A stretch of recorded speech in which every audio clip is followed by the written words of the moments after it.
oligopolio y es el cual en el que a cualquiera de sus miembros le compensa violar los acuerdos. Es decir, si todos deciden restringir la producción, al último miembro le compensa aumentar las suyas, de forma que se beneficie de la subida de los precios. Después, el problema de coordinación, bueno, debido a que la corrupción explícita es ilegal, los oligopolistas tratan de llevar una corrupción tácita, pero como este tipo de tráfico es ilegal, los acuerdos a los que lleguen no pueden defenderse los tribunales. Y por último, el problema de la entrada, en el que los elevados beneficios de los que disfrutan los oligopolistas atraen a otros miembros a entrar en el sector o llevan a los que no son miembros a aumentar la producción. Este tipo de problemas se conoce con el nombre del problema de la entrada. Práctica restrictiva. Si ven lo mismo en un oligopolio, no pueden frenar la competencia o impedir que entren otros mercados, otras empresas en el mercado, al menos pueden tomar medidas para reducir la competencia y disuadir a otras de entrar. Aquí vemos algunos ejemplos de prácticas restrictivas. Por ejemplo, la venta exclusiva, en las que un productor obliga a las empresas que venden sus productos a no venderlas de otras. Por ejemplo, cuando acudimos a una estación de servicio Shell, podemos estar seguros de que vamos a vender gasolina refinada por Shell y no por Cepsa ni Coke. Las consecuencias fundamentales de las prácticas restrictivas son dos: una limitación de la competencia y, como consecuencia, un aumento de los precios. Competencia entre oligopolios. Bueno, no me voy a centrar demasiado en cómo compite, debido a que su estudio se aleja demasiado de las prácticas de la falta de mercado. Tan solo decir que cuando los oligopolistas deciden competir entre ellos, se lleva a una situación de mercado mucho más parecida a perfecta que cuando se limitan a confabular entre ellos. Jurado popular. Movido por una preocupación económica, el Estado ha asumido un papel activo tanto en el fomento de la competencia como en la limitación de los abusos derivados por un excesivo poder de mercado. En ese apartado pasamos revista a los problemas económicos que plantea la limitación de la competencia, así como las medidas que propone el gobierno para evitar esos efectos negativos. Para definir la competencia. Bueno, los economistas han identificado cuatro grandes problemas que provocan la ausencia de competencia. El primero de ellos sería la restricción de la producción, en el que las empresas pueden subir el precio de un bien restringiendo la producción. Al no haber competencia, se producen menos y, como consecuencia, los consumidores pierden excedente. Pasividad de los directivos. Las empresas que ya están ganando mucho dinero normalmente carecen de incentivos para mantener los costes en el nivel más bajo. Este problema se conoce como nombre de pasividad de los directivos. Investigación y desarrollo. Bueno, la competencia hace que las empresas desarrollen nuevos productos y métodos de producción menos caros. Pero sin competencia se producen grandes beneficios sin necesidad de fomentar el progreso tecnológico.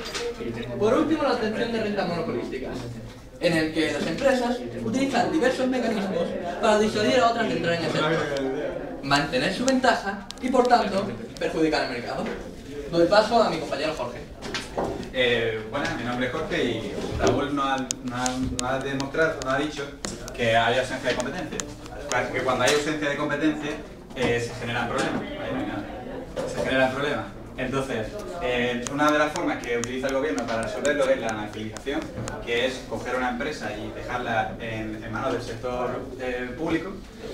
Luego está la regulación, que se encarga de supervisar. Nacionalización es dejarla en manos del nivel. ¡Coño! Sigue. ¿En manos de qué? No, que Creo que quiero decirlo bien. que creo que lo has dicho al revés, que me suena. Que no, Sí, cállate. ¿Quieres seguir? No tienes que seguir. Bueno, vale, pues sí, que ya está. Regulación, que coge una empresa privada y se encarga de supervisarla. Y luego estaría fomentar la competencia para que el precio de mercado no suba. Entonces, las medidas que toman para ello son la ilegalización. Bueno, aquí esto es modificar. Voy a poner... Jorge, no nos lo expliques. Tú suelta tu rollo, A ver, punto. Suelta tu rollo. Vale. Que la limitación de las prácticas restrictivas, está la limitación de las prácticas restrictivas que se aplicaron anteriormente, y ya que ello aumenta la ausencia de competencia. Es que lo estoy diciendo mal, tío. Da igual. Ya está, siguiente, no sé qué, no sé cuánto. Y ahora sí, voy a hablaros de los bienes públicos. ¿Los bienes? ¿Cuánto llevo ahora mismo? Da igual. ¿Y yo? ¿Cuánto llevo ahora mismo? No. ¿Cuánto llevo ahora mismo? ¡Qué pesadilla! Tío, que sigas, que ya te digo ¿Cuánto cuánto llevo? acabas. ¿Cuánto llevo? 1,20. Vale. Tío, ¿qué más te da? Tío, Jorge. Tío, sigue. Allí no lo va a poder. Voy a hablar de los bienes públicos. Los bienes públicos son... antes de hablar de los bienes públicos, voy a hablar de los distintos tipos de bienes que existen. Para ello vamos a hacer una clasificación, que sería un bien excluible y los bienes excluibles y los bienes rivales en consumo. Los bienes excluibles, imaginemos, vamos a explicar un ejemplo. Imaginemos que vamos a un concesionario y compramos un coche. Cuando compramos ese coche pasa a ser nuestro y de nadie más. Por lo tanto decimos que el coche es un bien excluible, ya que al comprarlo excluimos a todos los demás de ese bien. Por lo tanto es un bien excluible. Y luego, imaginemos que en el concesionario había 10 coches. Entonces nosotros hemos elegido, de los 10 coches hemos elegido uno. Entonces, ahora solo quedan 9. Entonces, el próximo comprador que venga tendrá menos opciones, reducirá las opciones de comprar de ese consumidor. Por lo tanto, se dice que un bien es rival en consumo porque hemos reducido las opciones de los demás consumidores a... Hemos reducido las opciones de los demás consumidores... Los demás consumidores... Reducimos las opciones de los demás consumidores. Chan chan, chan chan, chan chan chan chan chan. Entonces, según estas dos definiciones, podemos clasificar los bienes en bienes privados, que serían la mayoría de los bienes, los coches, los chicles, pimpas. Luego están los bienes, los monopolios naturales, que vienen siendo las empresas eléctricas y demás, que hemos hablado anteriormente. Los recursos comunes, que serían, por ejemplo, pescar en el mar, porque cuando yo pesco en el mar puedo, imaginemos que hay 5 peces, nadie me puede excluir de pescar en el mar. Pero sí que si yo pesco un pez, quedan menos peces, por lo tanto reduzco las opciones de los demás consumidores. Nemo. Y luego están los bienes públicos, que es de lo que voy a hablar. Los bienes públicos ni son excluibles ni son rivales en consumo. Por lo tanto, decimos expliquémoslo otra vez con un ejemplo. Imaginemos que queremos hacer queremos organizar una... Si es que te lo he dicho, que no... Organizar una de estas de fuegos artificiales, queremos organizar unos fuegos artificiales y en un pueblo de 100 habitantes. Imaginemos que cuesta los fuegos artificiales 300 euros. Entonces, con solo pedirle a cada habitante 3 euros, pues ya tendríamos el problema solucionado. Pero ¿qué es lo que pasa? Que un habitante dice, bueno, si yo puedo disfrutar y nadie me puede excluir de este bien, ¿por qué voy a pagar por él? No pago. Entonces se genera el problema, que es el problema del parásito free rider. Entonces, si él no paga, ¿por qué van a pagar los demás? Conclusión, nadie paga y al final ese bien no se puede proporcionar. Así que tendrá que ser la empresa pública la que suministre ese bien, ya que la empresa privada, si la suministra, no va a generar bienes. Entonces, uno de los bienes más importantes que tenemos pues sería la defensa nacional, la investigación, que no voy a hablar de ella, y la sanidad. La defensa nacional es uno de los bienes públicos más caros, ya que, de hecho, el año pasado, en 2011, un 4,7% del presupuesto no financiero, un 4,7% del presupuesto no financiero se gastó en defensa nacional. Y luego está la sanidad, que es la investigación más que la ley, y luego está la sanidad, y luego está la sanidad, que ¿cuánto llevo? Joder. La sanidad pública, que pasa de ser un bien público a un recurso común, una de dos. O cuando la demanda de un bien es constante, es decir, cuando el personal se mantiene constante y aumenta el número de personas a atender, por lo tanto ya pasa de no ser rival en consumo a ser rival en consumo. Y también cuando se coge y se reduce el personal y la persona sigue siendo la misma, también se pasa de ser un bien público a ser un recurso común.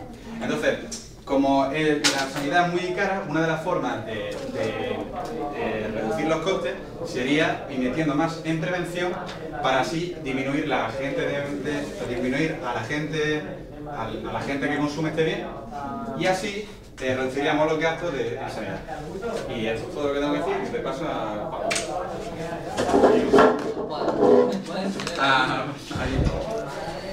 Hola, soy Guillermo Espinol y junto con Álvaro González voy a tratar el tema de la en un primer momento, el primero en hablar sobre externalidades fue Alan Smith.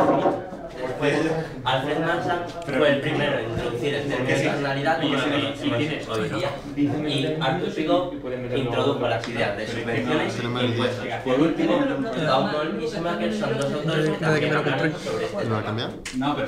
La externalidad o bonificación se da cuando la producción de un bien afecta directamente a consumidores y empresas que no intervienen en la compra y la venta.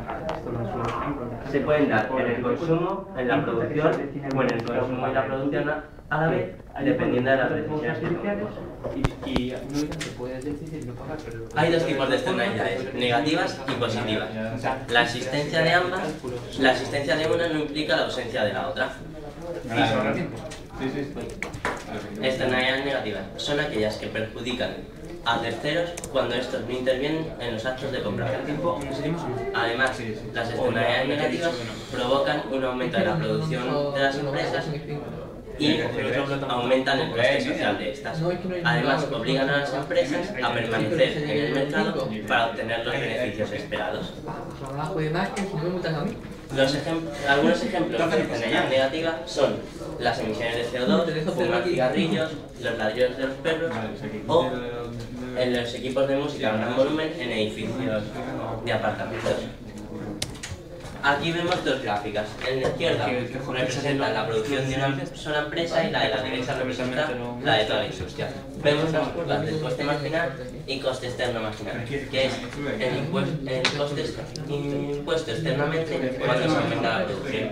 Para una empresa normal, la producción será Q1, pero cuando hay externalidades negativas, la producción eficiente será Q asterisco, que corta a la demanda en la intersección con el coste social marginal. La producción total para toda la industria de la acería sería Q1, mientras que la producción eficiente sería Q asterisco.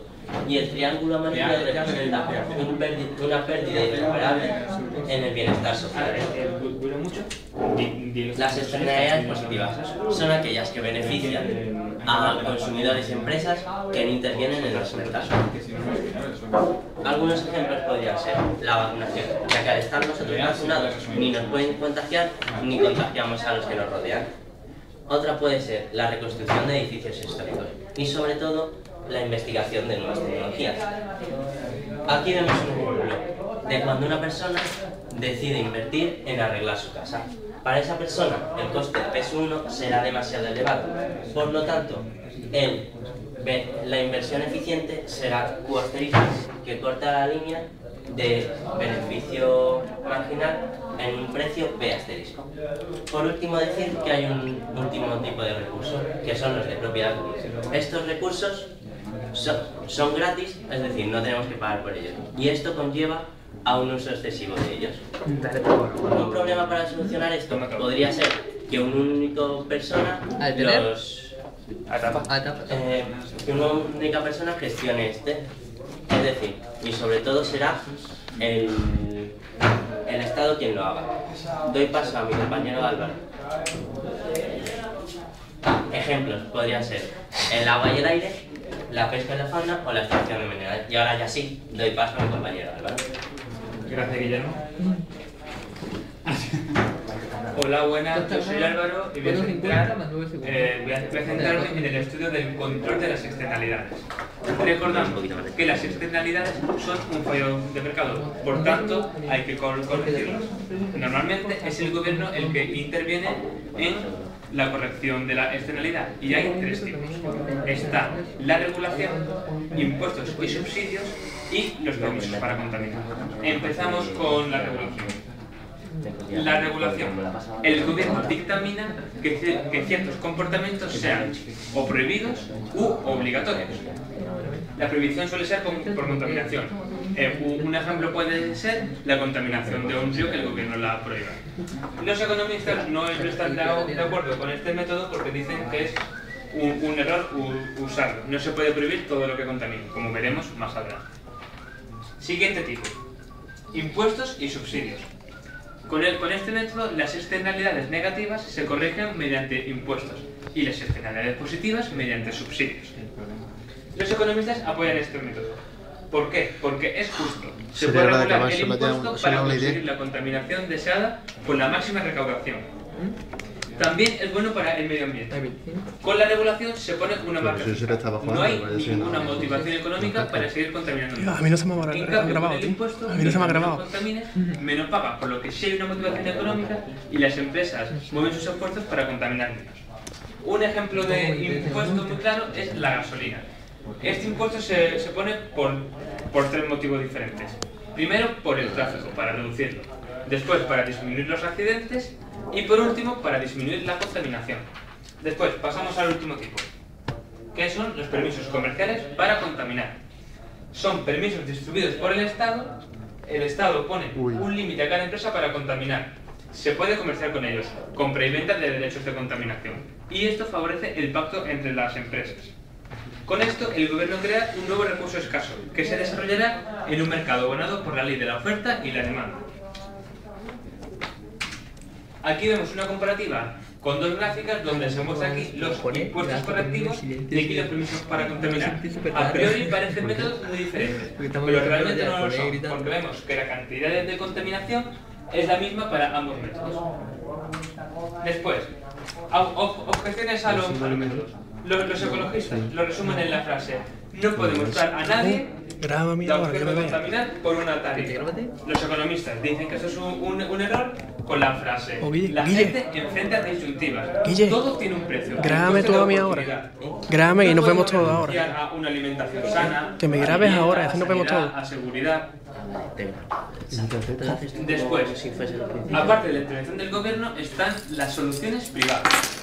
Que, por ejemplo, pueden ser las sanciones morales. La moral. Por ejemplo, la gente tira la basura en su sitio, la papelera, porque es lo que se debe hacer, lo que está. Otro tipo son las obras de caridad. Y otro muy curioso son la internalización de externalidades. ¿Qué quiere decir? Una empresa se distribuye en distintos ámbitos de trabajo para así maximizar las externalidades positivas y minimizar las negativas, obteniendo con ello un beneficio mayor. Un tipo específico de solución privada, el teorema de Coase, formulado por Robert Coase, premio Nobel en Economía. Su definición: las partes privadas pueden negociar sobre la asignación de recursos sin costos de transacción y asignarán los recursos eficientemente. No afecta a la distribución inicial de los derechos para llegar a un acuerdo eficiente. Bueno, las soluciones privadas pueden parecer la más fácil. ¿Por qué no siempre funcionan las soluciones privadas? Primero, por costos de transacción. Hay diferencias de lenguaje, de cultura, etc. Después, huelgas y guerra cuando las dos partes no se ponen de acuerdo. Y por último, tamaño y número de las partes implicadas. Es difícil poner a un gran número de personas en coordinación para alcanzar un acuerdo. Bien, hemos llegado al final de nuestro trabajo y vamos a hacer una breve conclusión. Fallos de mercado. Los fallos de mercado hacen ineficiente al mismo y hay que corregirlos. ¿Por qué se dan? Se dan por la ausencia de competencia, los bienes públicos y las externalidades. ¿Cómo se solucionan? Se solucionan mayoritariamente en la intervención del Estado o, en determinados casos, las soluciones privadas.